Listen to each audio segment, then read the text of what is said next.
Hello, everybody. Welcome to T.O.'s Roadhouse. We are in the bus with Dillon Carmichael, man. What's up, brother? I've Thanks for having me, man. It's awesome. Looking so forward to seeing you, man. We've got a chance to visit a few times over the years, but I'm looking forward to kind of catching up with what's going on in your world. You've had an exciting, several months. I know you're out with Cody Johnson right now, man. You're out there killing it. Some awards are on the horizon. I think there's a lot of great stuff going on with you.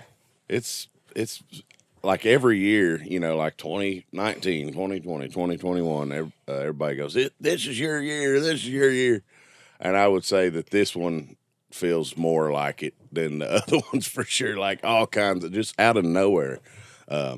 Cody, John Party, Luke Bryan are all giving me a chance to go out on the road and make some fans. Heavily involved in country radio this year, doing some CRS New Faces show, which is kind of a rite of passage, super awesome.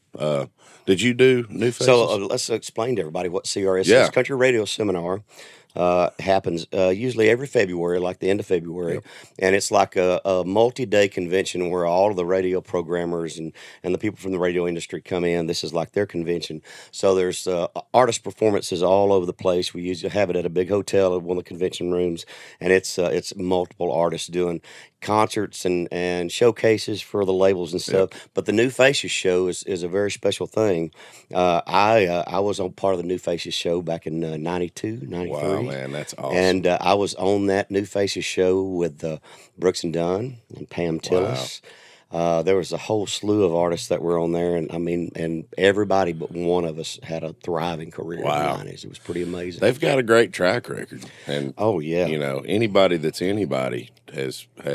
I actually went to the show last year, and Jelly Roll was on it, Priscilla Block, Frank Ray, and Jackson Dean. So that was a pretty star-stellar lineup, and everybody's having some radio success and doing well out there. Do you know who the rest of your class is? Yeah, it's George Burge, Megan Maroney's on there, Connor Smith, and Corey Kent.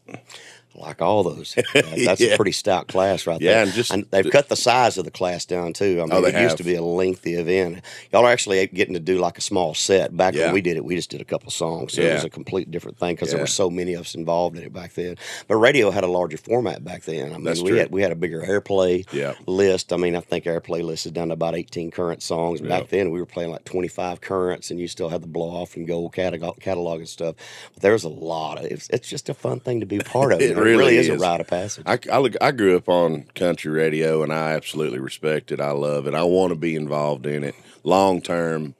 But and not to change the subject, but I thought about this a little bit ago. We were in Gonzales, Louisiana, and I came up here and I sat down here, and you were sitting there. Actually, it's so funny. There was like, I feel like it was all blur, but there was people everywhere, like, all your friends and stuff. And I got to say like 2 words to you that night, and I headed out. And what I said was, hey, Tracy. And you looked at me. I said, man, I appreciate the shit out of you. And what I meant by that was, first off, you invited me to come and open for you, which was awesome. But I later thought, I don't know if he knows what I mean by that, but it was that, and it was also everything you've done in country music, the fact you're still working, doing this out there and, working with new artists and giving them a chance. It's awesome, dude. Like, I look up to you so much. That's what I meant by that. So thank you.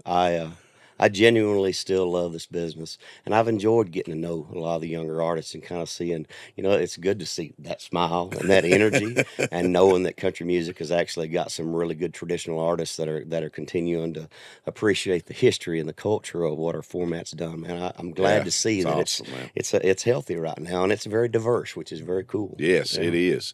It is, and but yeah, I never knew.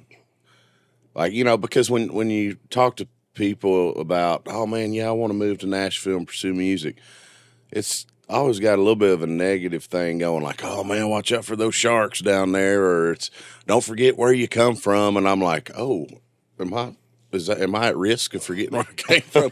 Which I get what they're saying, and there is a risk of that when you do this.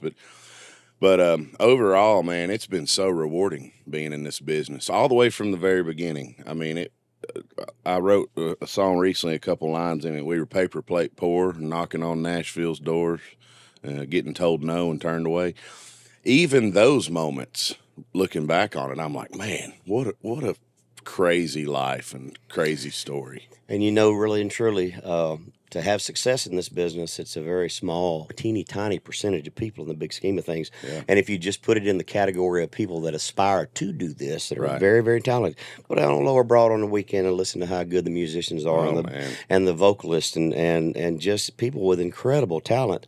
And just a very small percentage of them will even get a shot to get their foot in the door to have a chance. And there's so many things that can go wrong. It's just you better grab a hold of it and hang on.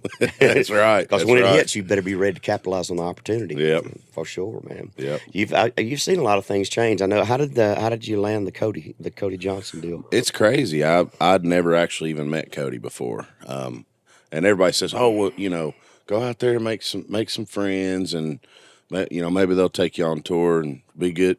Just be good to people and work hard, and maybe they'll take a liking to you, and you'll end up on their tour." So that's, I've just been out there trying to be social and make some friends. But it's so funny because the first time I was ever asked to be on a big tour like that was a guy I'd never even met. Yeah. So the story, and from, I wasn't there, so I'm just going to tell like my understanding of what I heard happened was that Cody was on tour with Luke Combs, and they were in Australia. And through a friend of a friend, I met Cody's tour manager, Troy, one of his his assistant tour manager, and I know his brother, Ethan, and Cody and him were playing darts in Australia, and I guess Cody was playing one of my songs or something, and Troy said, you know Dillon's music? And he's like, yeah, I like it, or I like this song or whatever. And Troy's like, man, I know him. My brother knows him. He's a cool guy. Like we've been turkey hunting and stuff. And Cody just says something like, man, maybe I ought to look into bringing him out on some dates now that I know, he's a decent dude, because Cody likes everybody to be, a little like responsible, good, honest people that ain't gonna be pulling no crazy stuff back there, and so it's been awesome, and I got to meet him the first date, and exactly what I expected. I haven't had a chance to meet him yet either, but I hear great things about him. He's a stand-up guy. He sticks to his convictions too. He don't care. He'll tell you off on stage pretty quick. Yeah, it's awesome. Because I grew up around people like that. Well, I don't know if a lot of people know, but you actually have some country music lineage in your background. I know that John Michael and Eddie are your uncles. Yeah, right. That's right. Yeah, Eddie Montgomery of Montgomery Gentry, for those watching and listening. My mom is their sister, Becky, and she's a singer as well. So I grew up around it since the time I was a kid. I remember When did you start dreaming about that? Was that part of what really did you see all of it when you were growing up and really started thinking at what age I want to do this? It was it was exciting to be around from the time I was a little kid. I just, and still to this day, I just enjoy having a good time. I mean, I love singing, I love writing songs, but from the time I was a kid, I enjoyed going and seeing my mother's concerts and my uncle's concerts and seeing them get on stage and flip the switch on and act like, perform. And it just excited me from the time I was a little kid. It still excites me so much. And I'm like a little kid when I'm about to go on stage. And hold on to that as long as you can, man. I mean, there does come a burnout point as you get older. You do get kind of burned. And you've seen that with your uncles too. But John Michael and I were label mates for years. Yep. And Eddie and I became friends when Eddie was selling merch for John Michael. Wow. I mean, he'd been out here a long time before Montgomery Gentry was even heard of, man. Yep.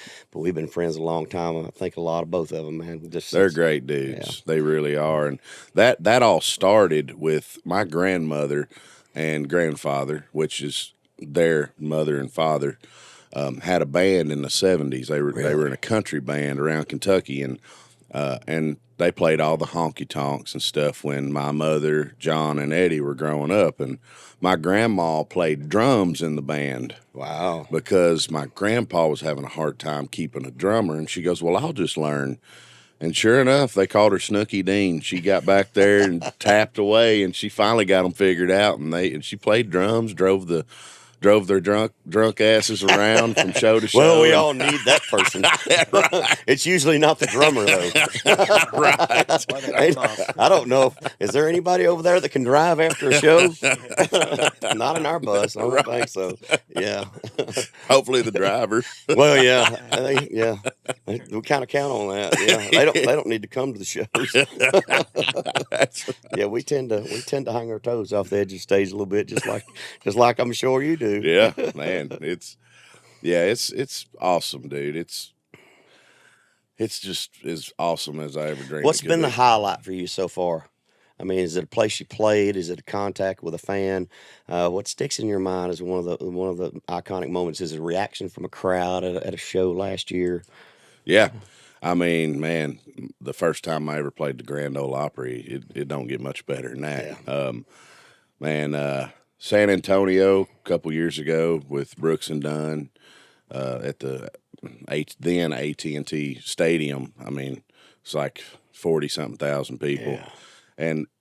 And I remember in that moment, the best way I can explain it is when 40,000 people are looking at you and screaming at you all at the same time. I mean, it rattles all the way down to your soul. And I don't know how to explain it other than that, but man, it's moving. I mean, it will. You feel like you're floating. It's just like, whoa.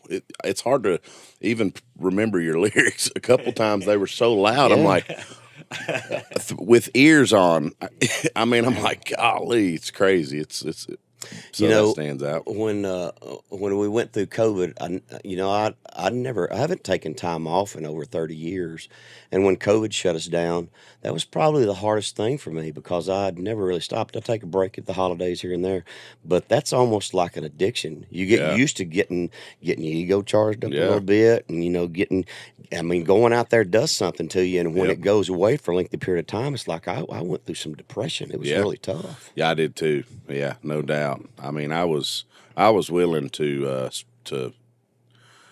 go out there and do it anyway. I was itching so bad. Oh, just chomping at the bit, trying to get. Just don't cancel dates again. Yeah. It's like, I'm ready to go. I can't take this anymore. And then after I finally, I guess it's kind of like if you get incarcerated and you fight it and fight it and fight it and fight it, and when you finally accept it, then it's weird when you get back out. Yeah.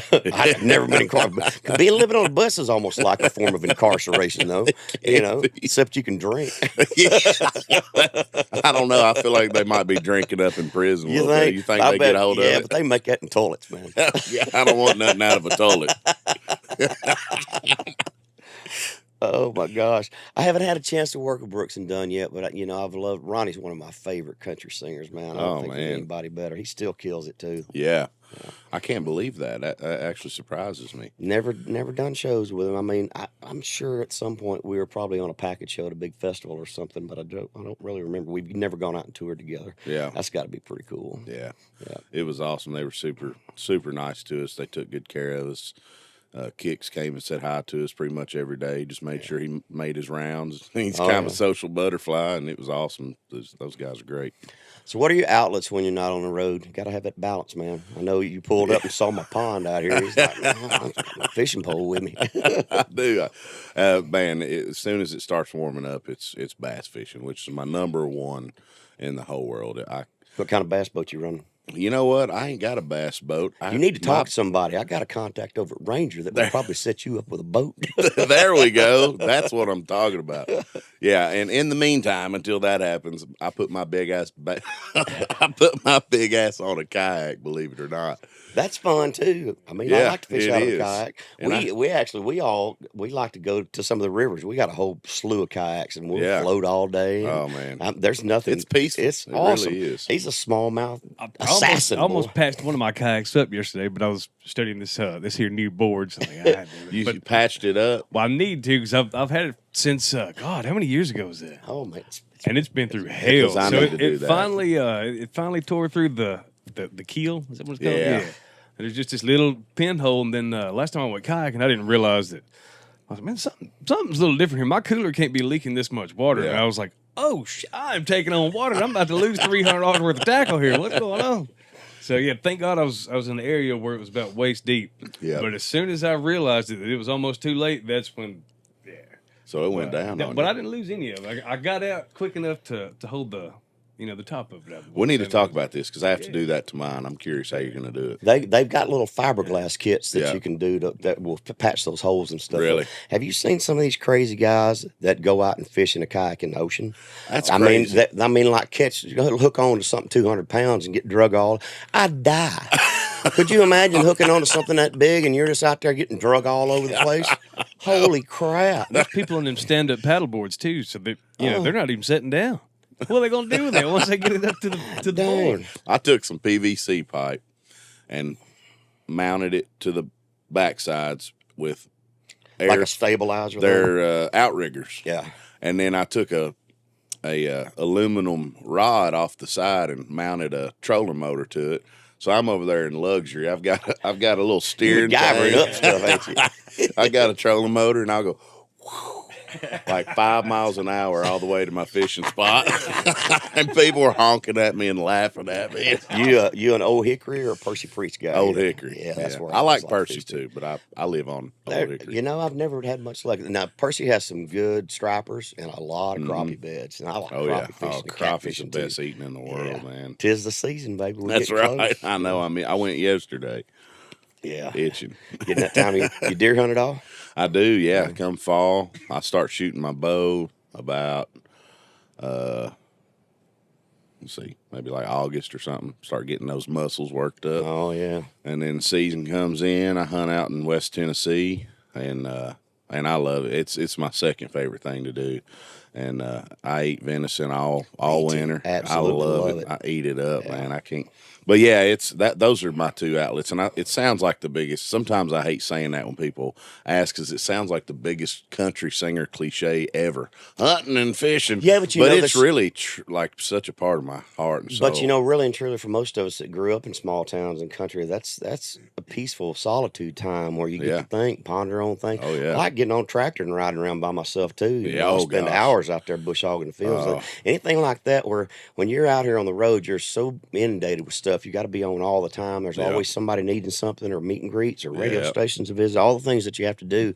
That when you turn it off, man, you got to have that outlet, and the peace and quiet's healthy. I'm needing it more and more every year. I need a little bit more of that time, and I get it. Are you learning how to balance your schedule and when to block times way ahead so you don't just get run to death? A little bit better, yeah, but I'm just in a mode right now of just nose to the ground. Get it all. I mean, take it all, and no sleep, and honestly, I'm not healthy. Like, I don't sleep ever. You know, it's hard to eat healthy on the road, and so I got to figure that out. But it's tough. You have to sacrifice your health a little bit at this level. You know, yeah, it's stressful. But it took me a long time to do it too, because I'm a grinder, man. I would stay out there forever and just work all the time. But I've had to kind of realize in the last few years that looking down through the schedule and saying, okay, I'm going to take this week off, and I'm going to take this week off, and I'm going to take this week off, and these are non-negotiable. Yeah, and it never fails. You block those dates, and then somebody's going to send you some stupid money offer, and that you just can't say no to, and then you turn it down 2 or 3 times, and they keep raising it up. And then it's like, well, damn it. I know it happens every time. I swear it does. So New Faces show. I mean, and I don't know when this is going to air, but your New Faces tonight, right? Yeah, you perform. This is just the beginning of CRS. New Faces is tomorrow, the next day. I think it's like the first, whatever day that is. Like, I think Friday or something. Yeah. I think it's Friday. Yeah, that's pretty cool, man. You're gonna have a good time, man. I'm stoked. It's gonna be crazy. I need to go get me one of those IVs. Cody Johnson does that once a week. He gets those IV things. Oh yeah. It's a game changer. Well, it makes a big difference. Everybody on the tour was not feeling well, colds or whatever, and I got it. I got whatever cold it was, and I was just like run down and just trying to get through the show, and And Cody was like, I heard you're sick or not feeling well. I'm gonna gift you something. And so he had paid to have somebody come out and hook me up. And man, I kid you not, an hour later I was a different person. It just hydrates you up. Yep. They got all kinds of little tricks they can stick in there too. Yeah, that's right. That's right. But we try to go to the gym a lot on the road, man. It makes a difference, kind of sweat those toxins out and stuff. Yeah. But it's just so hard to balance it all when there's so many people demanding your time, man. Yep. You'll figure it all out. Those hotel gyms, man. I've got fallen off the wagon on that. I did so good for the whole year of 23, and then just this year so far, I did a backwards resolution. I quit going to the gym. It's easy to do, and I miss 1 or 2 weeks, and then it turns into a month, and then it turns into 2, and it's like crap. I know. There you go. My wife even bought me some new tennis shoes. She's like, because she knows if I get new tennis shoes for whatever reason, I start going to the gym. It didn't work this time. So let's talk about some music, man. Yeah. You got a new project coming out soon? Yeah, I don't have a release date yet. Are you finished with it? All recorded and everything? We're going in, and I think next week. Awesome. Yeah, and so we'll cut 7 or 8 songs, and I've got 7 finished so far, so we're pretty much cool wrapping her up. But it'll come out this year, probably the end of this year. But we're going to be releasing music that whole time. You know, what's kind of the flavor of it? Man, it's Southern rock influence, a lot of the stuff, and traditional country. I came up with a lot of Skinner, a lot of Charlie Daniels Band and stuff, and I truly love that. I love blues. I'm a big blues guy, and then traditional country. Haggard and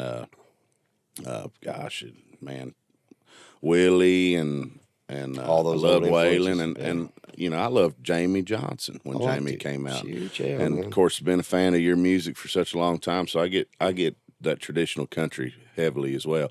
But in today's time, production's different, and so it's got that great modern technology flavor as well. It sounds big, and it's going to be up front, so everybody can hear the vocal real nice. That's what they want, man. Yeah, shove that vocal up. So I saw that John Party had produced a couple of sides. Who all's doing your production stuff? Yeah, so John Party, Ryan Gore did the first 7 on this, and then Jared Conrad is doing the next 6 or 7 or 8. And then me and John may go back in and do a couple more. So it's just what's John's production style like? Is he a cheerleader? Or is he out there structuring tracks? He is. He will not let things steer. Him and I have, he understands what I'm going for, and the things where I draw the line. You know what I mean? Like, I ain't doing that. Like, that guitar sounds silly. That sounds way too. I'm not a pop guy. I have no problem with pop. I respect it. I think it's awesome. Obviously, the biggest genre in the whole world. Whatever. I don't listen to pop. Never did listen to pop, and pop is obviously in. Not saying anything bad about it, but sometimes those session musicians are doing so many of those kind of pop things going on, and they sometimes go straight to that, and John knows that I'm not feeling that, and he just nips it in the bud immediately, which is great. And he also breaks up the monotony of the studio, and he gets everybody. It's from the moment he walks in the door, it's a totally unpredictable experience from the moment he walks in to the moment we leave. And so it's just it creates a great atmosphere to be creative. That's awesome. Who's some of the session players that you use? That's a good question. Lonnie Wilson on drums. Love Lonnie. Saul is he's not really new anymore, I guess. I'm not familiar with him. Yeah. What's his last Saul, name? I always mess up his last name. Will Saul. Saul. He's awesome. It's interesting. I mean, there's so many new players in town. Yes, thank you. No, Phil Cox. Phil Cox. Yeah. And man, How do you Scotty remember Sanders, that name? pedal steel. Yeah, that's right. What do you do? Man, Saul's got a great story. Brent Mason moved him to town from from Europe, somewhere in Europe, and he's got a strong accent. But Is he a left-handed guitar player? no, he's a righty. Okay. But he comes in and he's like an evil scientist with his sounds and his pedal boards and stuff, and he lays it all out there, and you're just kind of scratching your head, going, "What is all that?" And if you don't know him and you've never heard him, you don't know what's about to happen. And then he will just blow your mind. It's crazy. And so, yeah, we love working with him. I said a minute ago, Scotty Sanders on pedal steel on the last stuff we did, to name a few. But yeah. I remember the first time I walked in the studio, just the caliber of players that you get exposed to, that you get to work with here in the town. It's amazing. Being in a session with guys that are really at the top of their game. Yep. There's just so much energy in the room, especially when they all got great attitudes, man. Oh, yeah. And everybody's communicating. There's things that happen that if you're just playing to a click and piecemealing stuff out and having everybody put their parts in, there's so much stuff that gets lost. Yeah. That having those brains in there trying to make little accents That's and little right. nuances and gang licks and double licks, and it's so magic, fun to and you can tell when something magical happens too. I had no idea what to expect when I first moved to town. I'd never recorded before, and seeing that and discovering that it's so much fun. I look so forward to it. And the day that they quit doing live full band recording, when they're all together, I'm done. I'm out. I ain't playing with that. You know what I mean? And so the talent is crazy. It's like, if you could take something, they won't go on the road, most of them, but if you could put a band together out of that group, it'd be awful expensive. Yeah, it'd be awful expensive. Yeah. And Lonnie plays with, or I guess he still plays with George Strait some on the road, but. Yeah, well, I remember hearing years ago, back in the 90s, when Paul Franklin was hot as a firecracker on steel and pedal steel, Dire Straits hired him to go on tour with him, and I heard that they paid him $1 million back in the mid 90s. Wow. And they probably weren't doing 30 shows. And I'm surprised. Do they have any songs with pedal steel? Oh, there's a lot of pedal steel. Dire Straits had a lot of pedal steel. Really? Yeah. I did not know that. So it'd be those guys, man. They're at a whole nother level, man. You know what always fascinates me too, and I was watching a thing on Tom Bukovac. I've told this story a few times, and he was on with Rick Beato. You ever watch him on? I know YouTube Bukovac. Yeah, but anyway, they were talking about what the most difficult thing about being a session player was, and he said the most difficult thing is, he said, you don't realize it, but say you're in a tracking session, if you laid your groove down and everything, you're going back to do your solo. And you get your sounds and everything right, you know exactly what you're going to do, and you feel like you just freaking smoked it. And the producer says, not really digging that direction. Can you try this over here? And you got to wipe that clean. Yeah. You got to leave that over here. Don't get your feelings hurt about it. You got to come up with something completely different and attack it with just as much passion and precision as what you did, and maybe even 2 or 3 times. Yeah. And be able to keep that demeanor and not take it personal. And that's got to be really difficult to do. That's a whole mindset. That's an interesting way to put it. I hadn't thought about it that way. But and I'm a lot of times the guy that's back there saying that. Oh, yeah. I work with, in my mind, I communicate through drums for some reason. When I first started off, I loved playing drums, and I was never good at it. But when I'll be in the studio, and instead of vocalizing like a guitar part or something, I'll be like, do like double, and then the bass comes in and goes and that's just how I communicate. So Lonnie is awesome. I love working with Lonnie because I can be like straight up. He speaks drum. Yeah, he speaks drum, kinda. And then I'm like, hey, can we do like some more Tom stuff right there? He's like, yeah, what are you thinking? And I'm like, I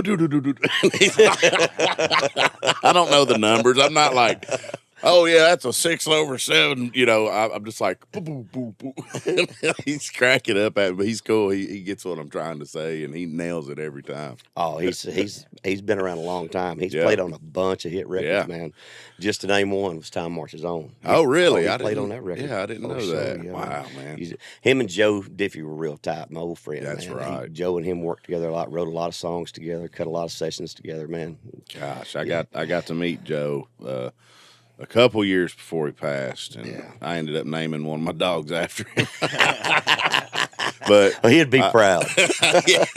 And me and Lonnie talked about Joe, and I didn't realize until this session recently that how close they were. They were very close. Really close, man. So songwriting stuff, who's some of the guys you've been writing with, man? And how has that changed for you since you first came to town? Because once you start having success, man, the door opens up to a lot of the A-level writers that you didn't have access to out of the box. That's so true. And my first question is always, why? Why do they want to write with me? Because they want to hit. Yeah. Why? They love your voice. Why am I in a place where I have a potential to ever have a hit? I'm just so dumbfounded by all of this. It's honestly crazy. But I just went to Key West this weekend and spent 3 days with Dean Dillon. And I'm just like, what is happening?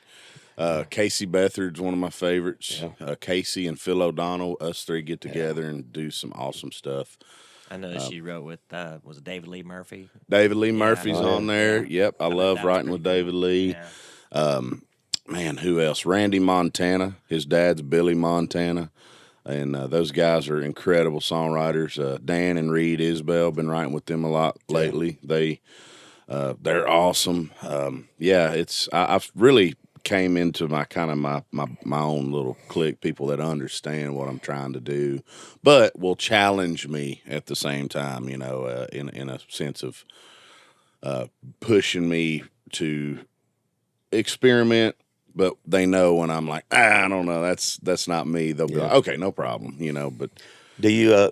Everybody's got a different approach. I mean, I've kind of evolved to the place that I'm a chorus first writer kind of guy. I'm right to me to the middle of the song, then back up. I'm not a great melody writer, so I always have to have some of those good guitar players that can make all those fancy chords that I can't make. Right. I'm the same, actually. I'm very similar. I like to. I'm I guess a concept guy. I will lay in bed and dream up these concepts, and I'll try to find the best title, just smack on it. And sometimes in the room, my writing buddies will alter the title a little bit to make it connect better. But I'm not a melody guy.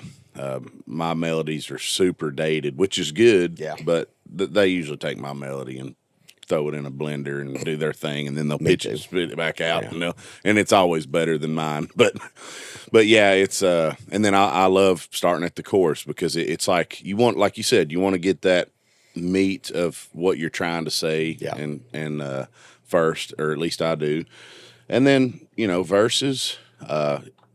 Try to tell a story, or sometimes paint a picture in some way. Verse 2's you always got to beat verse 1 with verse 2. Opening lines are real important. Opening line and verse 2 is those ones that I get hung up on a lot and end up spending the most time on. I have found too that, and everybody's got a different mental process, but if I can visualize the scene in my mind, the lyrics just fall out. If I'm having trouble seeing it in my mind's eye, I can flog that thing for hours and just feel like I'm beating a dead horse, man. Do you I mean, you're talking about seeing it in your mind when you sleep at night. I mean, does that resonate with you? Some people have even said, like, if I can picture the music video for the song, which is interesting. Man, sometimes it's just not working, and I don't know why. And I'm with great songwriters, and I love them to death. They're buddies or whatever. And some days it just ain't working. Yeah, I know. And we fight and fight and fight, and we end up with a verse and a chorus, and we leave, and it never gets finished. And I've never figured out why that happens sometimes, but sometimes it just flows. I mean, with Dean this weekend, we wrote 6 songs in 2 days. No kidding. Wow. Yeah, and it was just flowing. It was awesome. And then Dean's melodies are amazing. Yes. Have you seen the documentary of him called Tennessee Whiskey? Yes. I didn't realize the depth of his background and all that. So that was a very fascinating documentary to me.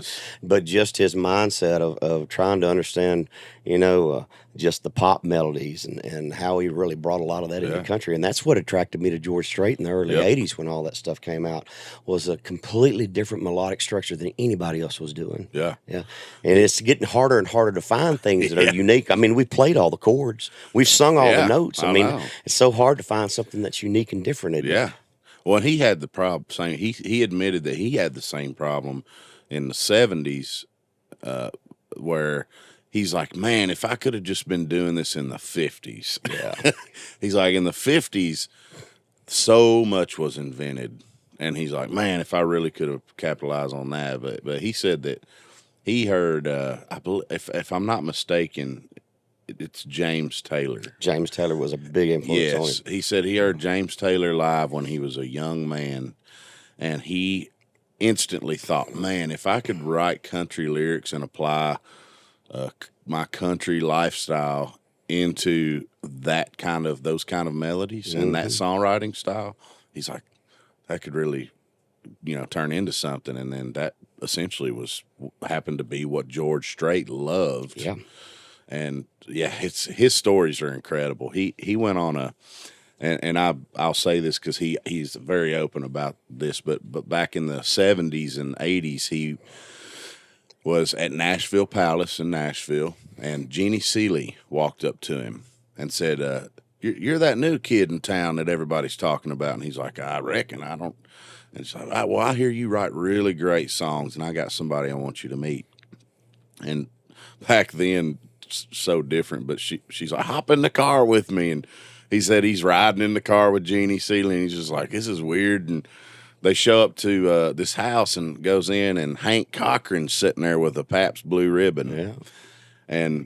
And Dean says that he said, I hear you're a pretty good songwriter. Won't you play me a few songs? And Dean plays him a few songs, and he goes, what are you doing tomorrow? And he goes, well, I don't reckon I'm doing anything. He goes, you want to fly to the Bahamas? And Hank takes him to the Bahamas, and they end up on a boat. And he said that they drank whiskey and did other things for 4 days straight and wrote Miami, Miami, Oceanfront Property, the chair. Like, what? There's no way. Like, that's crazy. And so I got to spend some time with Hank Cochran years ago, and was good friends with him until the day he died. And I remember going up to his cabin in the mountains, and Hank was a different cat. So you'd wrestle a song down, you start getting your chorus and stuff or whatever was going on, and then Hank would say, I'm gonna go in the room here for a little while, and he'd disappear maybe for 2 hours, and then he would just come out and go, well, excuse me, thank you. Could I drink you a bite? Oh, now listen to me. I mean, he'd come out and lay that shit on you. That's you'd just go, wow. I mean, that's what he did. He would just go away, and then he'd come back, and he'd basically have the song finished. And you're just sitting out there twiddling your thumbs waiting on him. It's crazy. Golly. I tell you what, you got to get Dean on this podcast. I'd love to get Dean on the podcast. Awesome. I haven't seen him in a long time. Yeah. I wrote with him one time, and he intimidated me so bad. I was just getting started, and I was scared to death of him. He was actually on Atlantic early on when I was on Atlantic. That's right. They kept putting that armadillo in his video and stuff. You remember that? Do you remember the armadillo thing? Because I don't know why they did that. It was really strange. I don't remember that, but that's hilarious, man. Oh, goodness, man. What else is going on with you, brother? Let's see. At home, I got married about 1.5 years ago. Congratulations. My wife, Shayla, she's awesome. Y'all planning a family soon? We're so busy. I was telling you, we're nose to the grindstone. We really haven't even talked about it. It's just so crazy right now, and I couldn't imagine being.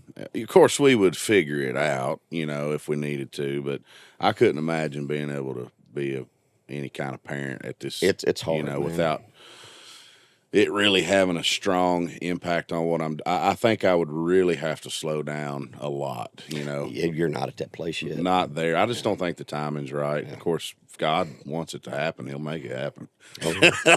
We know that, but for sure. Is everybody on one bus still? Yes. Yeah. Yeah, we're all. I mean, my wife's right up there with all the dudes, and we go to the venue, and we all.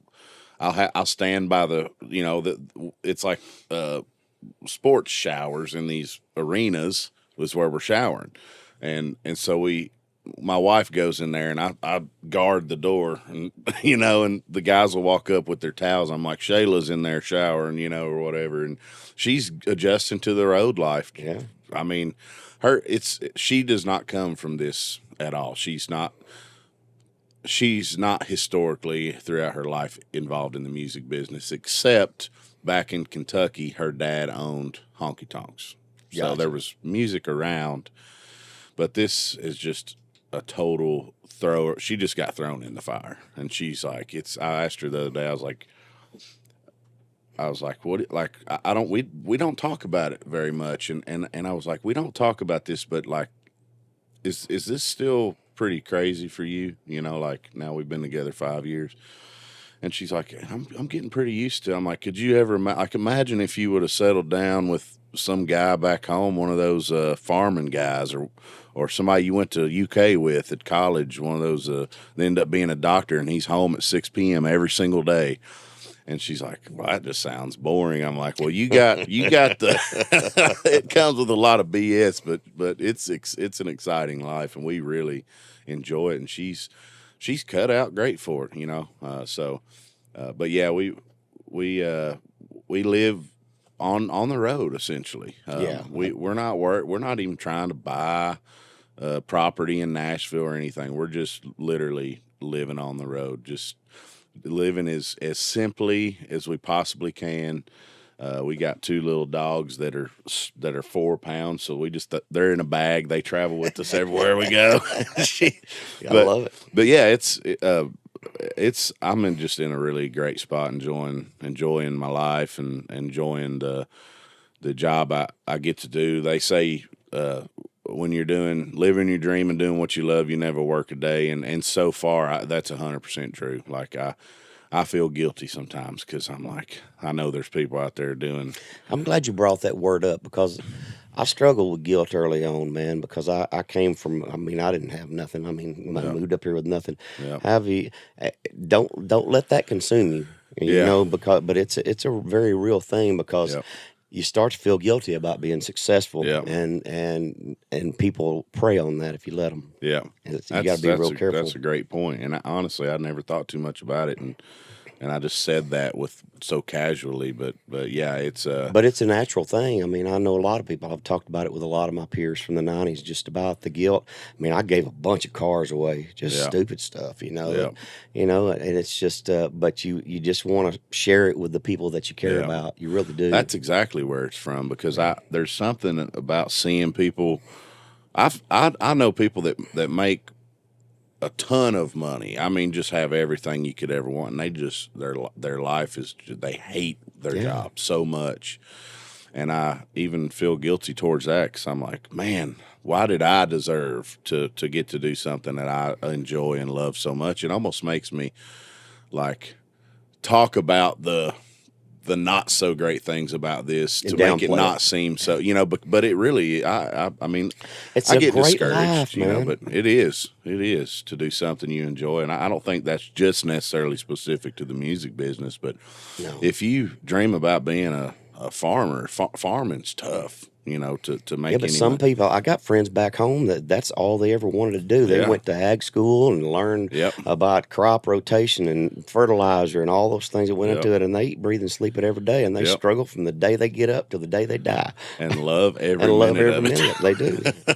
But you can't put a price on happiness, man, and finding something, and I've told my kids this as they've gotten older, find something that you're passionate about, and because none of us are getting out of here alive. You got one life. Enjoy every moment that you can. And you might have $1 million in the bank, but it ain't gonna make you happy. Yep. And I think, luckily, I enjoy the balls to the wall. Since from the time I was a kid, I'm like, man, I want to. When I seen Montgomery Gentry, those guys did like 200+ dates a year. They were and Eddie he'd come home and he'd be all wired up, and he'd be like, out there getting it, boys, just out there raising hell. We gonna show them who Montgomery Gentry is, and he was always fired up. I'm like, I want to be that way. I want to go. I'm gonna show everybody who I am, my music, and what I stand for and what I believe in. And of course, there are days where I'm like, I just want to go fishing. But you can't complain. You know, you can't complain too much because it's an awesome lifestyle. So as your popularity's grown, I'm sure you've had an opportunity to meet some of your heroes. Who's some of the coolest celebrities? Many actors, athletes. Who's some of the coolest people you met so far? Man, that's a great question. I haven't really met a ton of actors and stuff like that, and I've met mostly, ironically enough, country music artists that I've grown up listening to and was heavily influenced by. There was a random thing. My dad loved 80s classic rock, and so I was also raised on like Def Leppard and Journey. And so I got this random offer. This was like 2015. It's like, hey, do you want to go open for REO Speedwagon? Really? Yeah. And I'm like, hell yeah.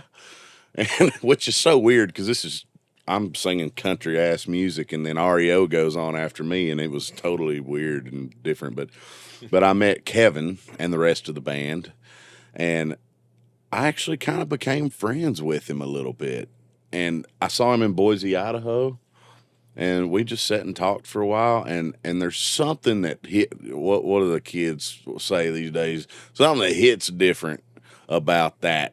Like if I meet it, like Bret Michaels met him. If I meet 80s classic rock people, I get why. Like I get what it feels like to be starstruck. Yeah, I understand A little bit. You know, absolutely. I'm like. It'll stop me in my tracks a little bit for some reason. It's just different than, but I've got to know some of my heroes. Man, when I was with doing a show the other day with the Frontmen, which is Tim Rushlow and Larry and Richie, Lone Star, Little Texas, and Restless Heart. Yep. And I told those three guys, I said, if I had a quarter for every time I was in my F-150, 5-speed, switching gears, driving down a back road in Kentucky, listening to your guys' songs, just literally, I could have crashed into a tree, drifting off, dreaming of doing what you guys do. And that's your music as well. And it's crazy that we're sitting here because your music, above all else, was a huge influence to me. Man, I had your CDs. I had them in my truck. I mean, it was like I loved what you did back then, man. Everything about it was just so awesome. And "Pay Me a Birmingham," "Time Marches On" are some pivotal songs for me. Yeah. I mean, like up there. And I've told you this before, that made me want to be a songwriter. "Pay Me a Birmingham" to me in my book, and "Time Marches On" as well. That song maybe single-handedly made me want to be a songwriter. Yeah. Because of how well it was written, and I was like, "Wow, that's amazing the way that story is told." Special songs, man. Yep. They don't come around every day. I mean, there's a lot of good songs in Nashville, and people have a lot of hits on good songs. Yep. But great songs don't come along very often. Yep. No, they don't, and there's not very many of them flying around these days. But there's still a couple. "Dirt Cheap," if you've heard "Dirt Cheap," I consider that it's Cody Johnson on his new record. I consider that one of those, But I remember kind of learning to sing to "I See It Now." Yeah. The way you sang that song to me was like, man, if I could just learn to sing like Tracy sang that song on that record, I could probably get like a pretty hot girlfriend.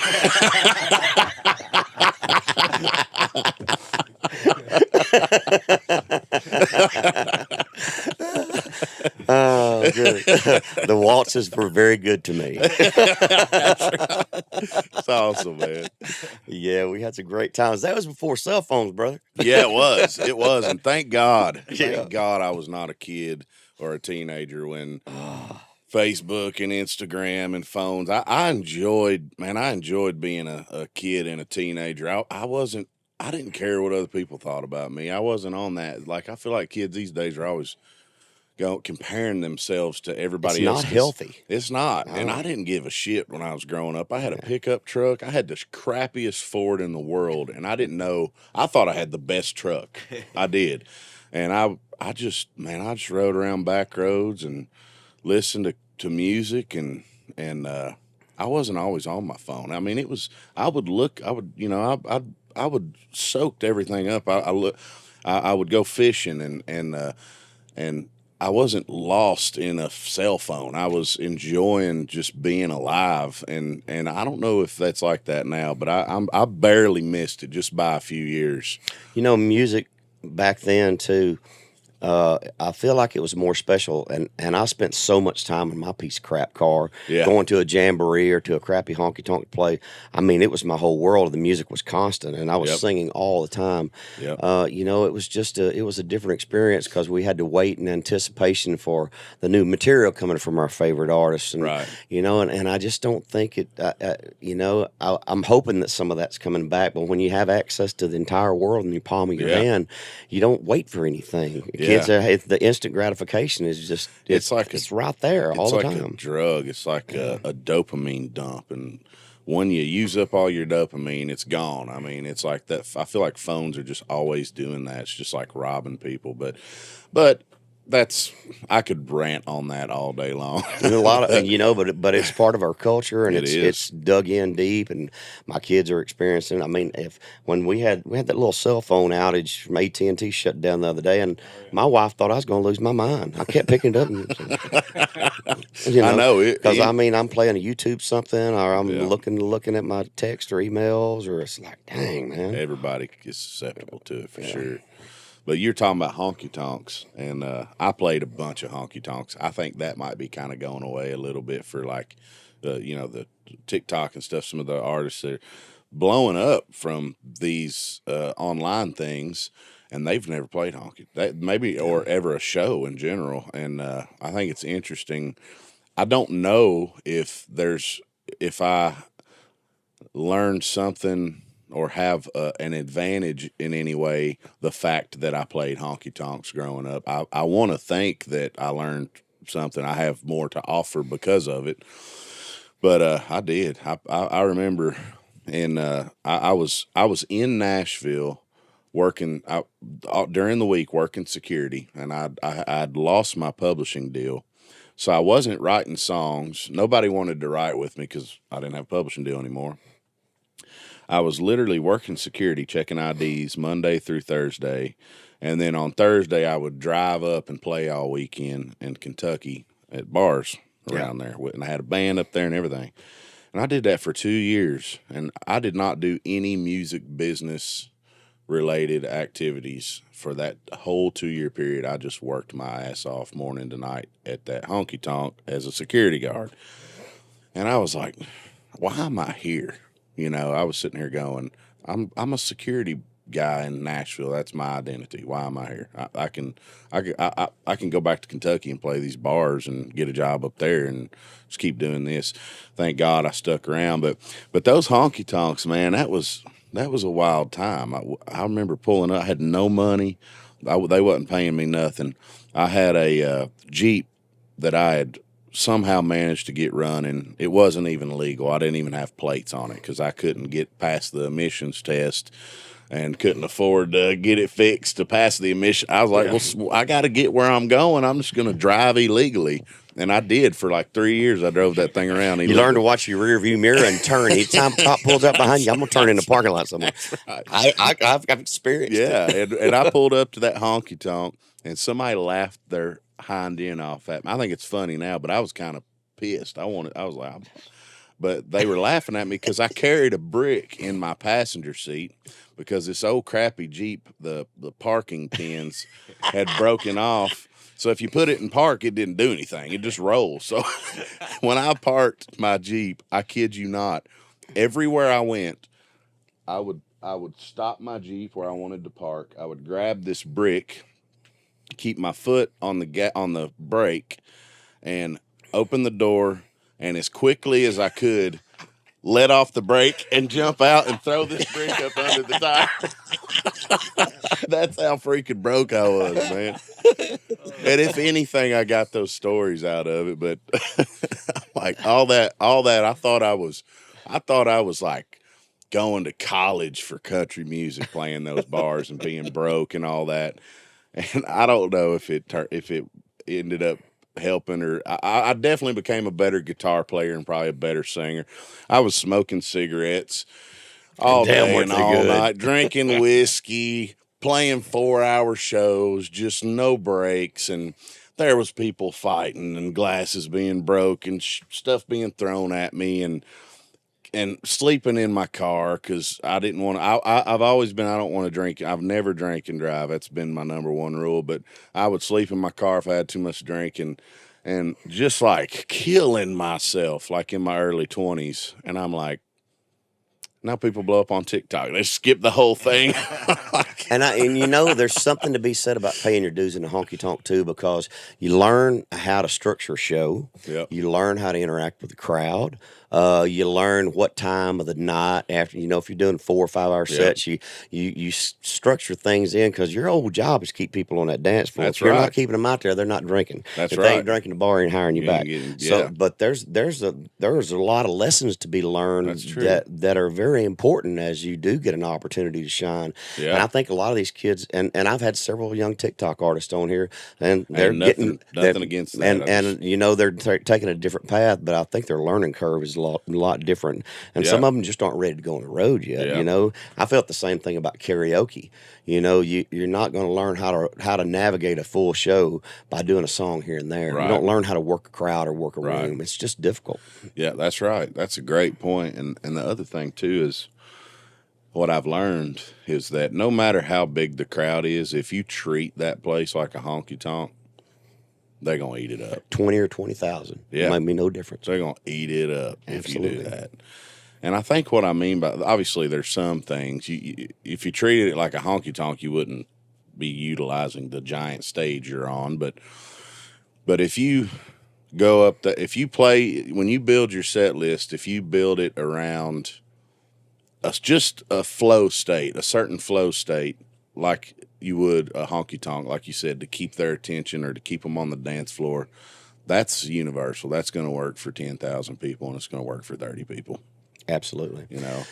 So tell me. So we've been talking about all the learning curves and what you come. Tell me the first time you heard your song on the radio. Were you in your car? Yeah, I was on radio tour, Yeah. and I was in Virginia, and the radio rep knew it was coming. Yeah. And so she already got her phone on record, and I'm not a super emotional like crier or whatever, but I just turn blood red when I get excited or I'm overloaded with emotions. I turn into a red human being like a lobster. And she got that phone recording, and that song came on, and you can just see I go in shock, and I'm like, I turn over like this, I'm like frozen, and I look like a lobster. I'm just so full of emotion and excitement. I could have shot out of the roof of that car. I was so excited. I was like, my song's on the radio, and I was just, but inside I was like, man, there were so many emotions, but it's like, that's what I always wanted, was to hear my song legitimately on the radio. Like, it sounds different on the radio. It does. It does. Big time. I love the way stuff sounds on the radio. I'm a huge advocate for country radio. Like I said, I grew up hearing my uncles on there. I still think country radio is a part of people's lifestyle. Oh, yeah. I'm sorry, not lifestyle. It's a part of their lives, whether they want to admit it or not. It's part of driving your kids to school. It's part of driving down a back road. As long as there's cars and as long as there's a radio, what do you call it? A radio, whatever you call it, a receiver or something. You're going to end up. It's going to end up. Another thing about radio that I love that you don't have now with streaming, and I love streaming, all the streaming folks out there, I love you, but radio forced you to become fans of music that you otherwise wouldn't have, because you're waiting on your favorite song to come up. In the meantime, you're listening to some songs that you maybe aren't familiar with and you maybe don't like. But they'll grow on you while you're waiting for your favorite song to come on. And I discovered a lot of music that way. And now if you hear something you're not familiar with, you just hit next. That changes everything. Yeah. People don't realize how much that next button has like single-handedly altered the Well, I used to love to go buy an album. I mean, if I bought a new project and had a hit song on the radio, I wanted to listen to the whole thing. Yeah. I wanted to hear how the artist put that project together from Yep. top to bottom, and we've turned into such a single-driven format that I Right. think we're missing a lot of really great music out I there agree. by some phenomenal artists. Because everything that you cut on a record is not designed to go to radio. That's right. It's just not. And if you tried to put an album full of those things on there, it would fall flat, I think. I mean, because people want those personality things that Right. just they find those hidden gems. Yep. At least that's what we used to do. Yeah, I mean, and album cuts have always been my favorites. Oh, yeah. You know, and they're the ones that really can change people's lives, you know, a song like that. But yeah, man, we're just navigating it, all right? We're just adapting to it, and we'll all figure it out. But How do you? How much social media have you do, and how relevant is that to you and your career? I know it's a frustrating thing for me. How do you deal with all of it? it frustrates me, and I don't like it a bit. But it's when I first moved to town, it wasn't quite as much of a thing. But luckily, I had a mentor in my life that prepared me for it. They were like, this is the next. This is going to grow more and more important in your career. So get used to it. And so she sent me through all kinds of different social media training and all this stuff. Well, it didn't work. I still hate it. I still don't want to do it. I don't mind doing things like this. That's why I started the podcast. But as far as, I mean, a lot of these new artists, they're posting 8, 9, 10 times a day. Yeah. You know, Yeah. and it's like, I couldn't do it. It's necessary. If you don't like doing it, you got to get you somebody that'll do it for you, right? Yep. And I'm sure you do have somebody. My case, just recently, because of my wife enjoys it. She loves social media. She's on it all the time. I don't know why, but she does. And so I had this idea. She had this idea, actually. She goes, why don't, I'd been struggling finding somebody regularly to run my socials for me because I will not do it. I mean, that's just where I'm at, guys. And I said, my wife loves it. She loves it. Why don't she run my socials? It makes perfect sense. She's with me all the time, and she gets all the content, and she's always got her phone recording me, and we're laughing and doing very natural things. Well, she started posting everything about, like, yesterday I was listening to some songs and just fishing and singing, and she's going to post that, and God knows what will happen. We've had all kinds of random stuff like that blow up. Just me doing my thing and my wife filming me, and it's a game changer. It makes a difference. And I don't even have to worry. Don't about have it. to do anything. Yeah. Just let her do her thing. Yeah. So you've got some UK stuff coming up later this year. Who are you going overseas with? Yeah, I'm going out with John Party. Okay, so, yep. yeah. And so he's going to take me overseas, which is Have you been out of the country yet? never been. No, I'm a little nervous, but I'm super, super excited. John is so nice of him. That market's becoming really huge and Is it? receptive to country music, Wow. man. It really is. You're going to have a good time. But the food, the culinary is a little bit different experience. It's a little It bit, is? yeah. There's, I don't know where all y'all are going UK, but as you get up into Germany and Bavaria, schnitzel's a big thing. Really? Schnitzel. I love Italy. You know, we've been to Australia. Australia's got a huge country market over there. Really? Yeah, I've heard that. Flights are long, brother. Sit in business class. All I can tell you, don't buy a coach seat. Spend the money. You'll be glad you did. Gosh, I don't know if my back can handle that. I'm telling you, spend the money to go up to business class. They got these little pods where you can lay down, you can sleep. Really? Yeah, spend the money That's on it. It's smooth, worth it. then. It's worth it. Don't stick yourself back there in coach if you don't have I to. think we've already booked flights. I don't know. Upgrade. Trust me. We're doing UK, Northern Ireland, That's cool. and then Scotland, Yeah. Germany, Amsterdam, Sweden, Norway, and I'm missing The something. freaking beer in Germany, dude. I can't wait. Because they don't pasteurize everything. It's not all mass produced like it is over here. So every area has its own beer. Yeah. The real Hefeweizen over there is Yeah. like drinking a loaf of bread. No There's stuff kidding. floating all in it. And every place you go, it's going to be a little bit different. But Really? it's just so full bodied and rich and not bitter. I mean, Yeah. the beer's amazing. I can't wait. And Ireland too. I hear Yeah, all the pubs, and I can't wait for that because my dad's real big into genealogy, family tree stuff, and I have an interest in it. I haven't had time to dig in, but we're Irish and Scottish or Scotch Irish, and Yeah. so I wish I had time to go see. Apparently, he's tracked down some of our ancestors' graves and stuff, and I would love to have time to go see all that. But I think it's gonna be cool to get back to the real roots in Ireland. You know, that's cool. I want to go beer out sometime. there. Yeah, I'm Irish descent too, but I haven't been over there yet. But Yeah. it's on the bucket list. Yeah, there you go, buddy.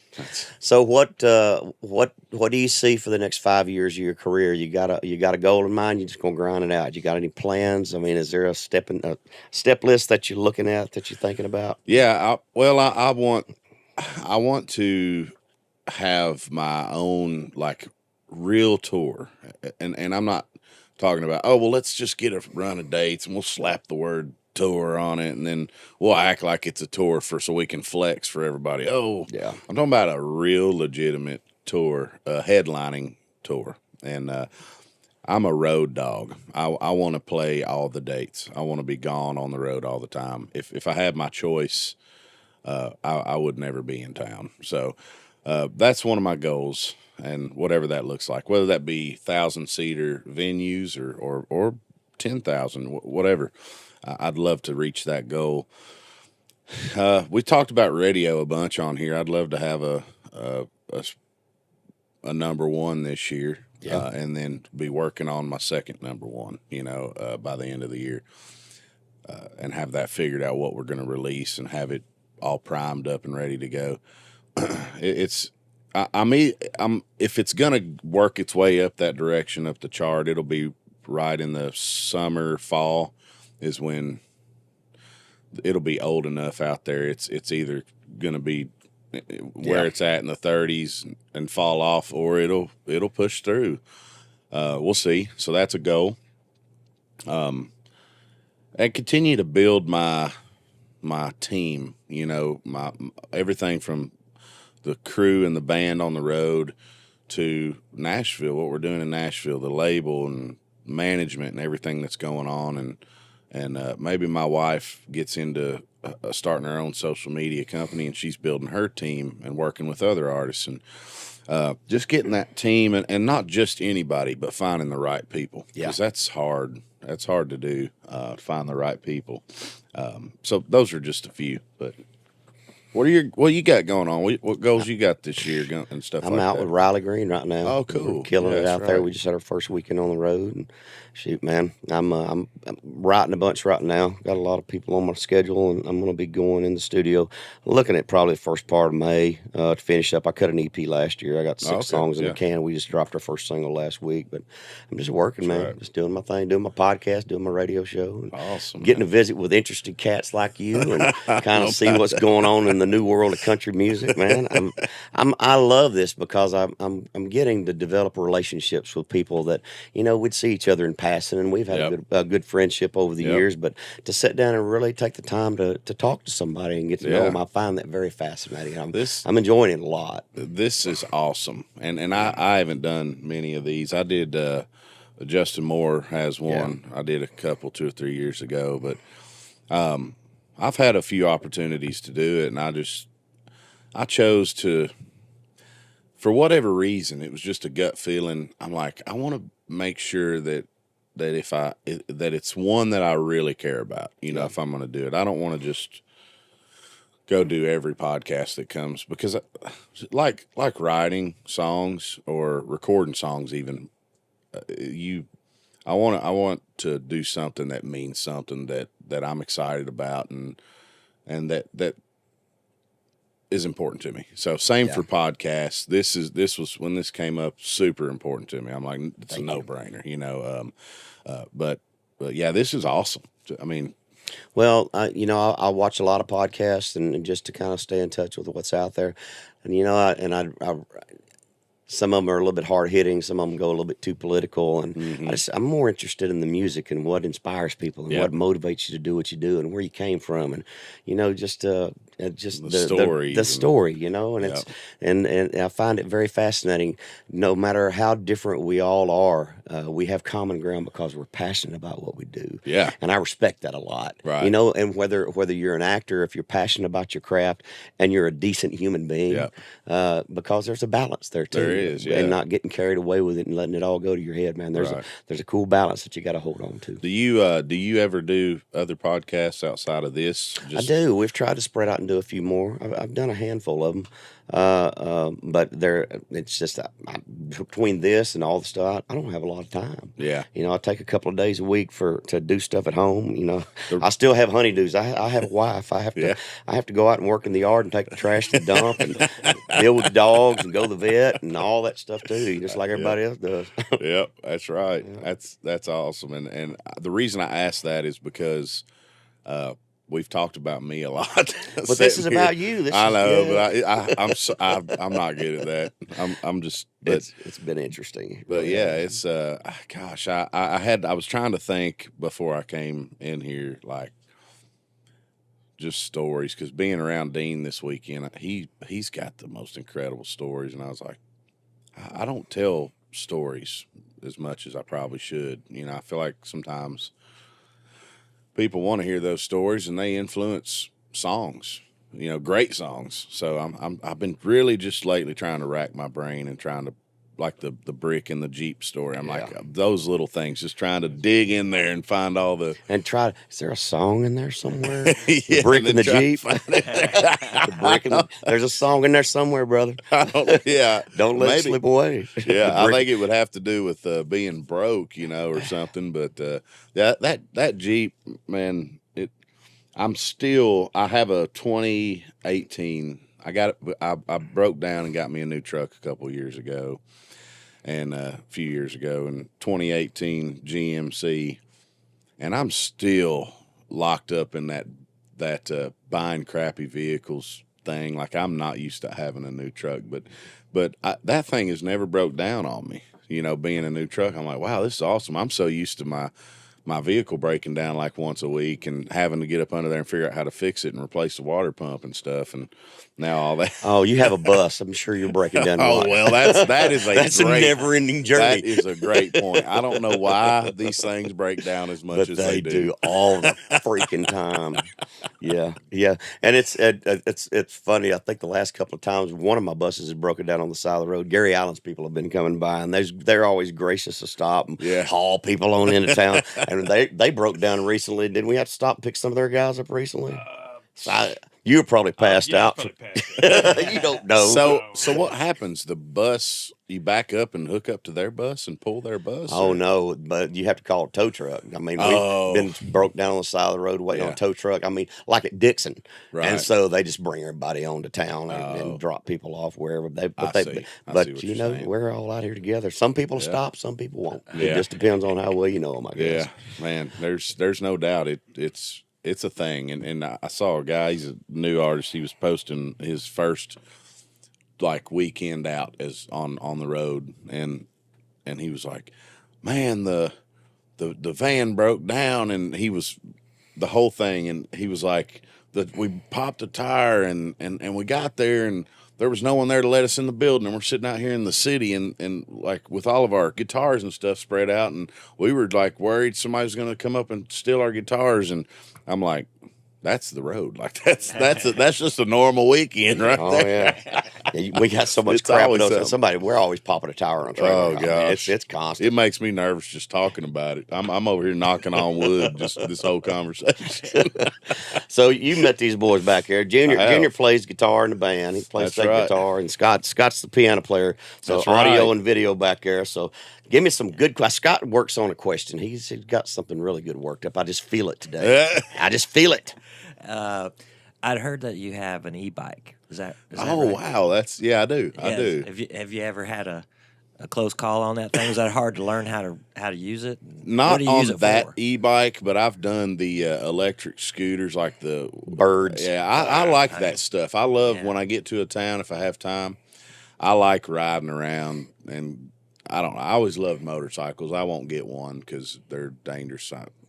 And my wife won't let me probably. but I've always enjoyed that. But I was on a what do you call a bird scooter one time, and I had a real situation where it shook me, and I didn't get back on one for a long time. A bus in a city just like almost pushed me into another car because I was trying to not get run over by him.